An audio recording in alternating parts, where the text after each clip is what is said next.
नोंखौनो नेनानै दं बेयो जाबाय गांसे खन्थाइ बिजाब। लिरगिरिनि मुङानो जाबाय लबेसर गयारी।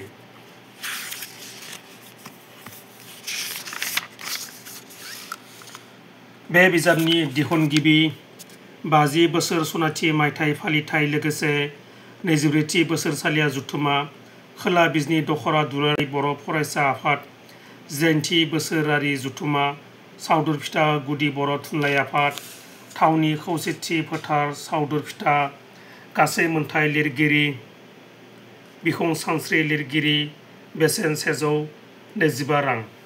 थारैनो गांसे फरायनो गोनां खन्थाइ बिजाब।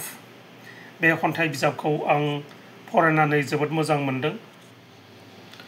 बे खन्थाइ बिजाबाव गासै दों 70 खन्थाइफोर दं। थारैनो गांसे फरायनो गोनां खन्थाइ बिजाब। नोंथांमोनाबो बे खन्थाइ बिजाबखौ फरायनो नाजा।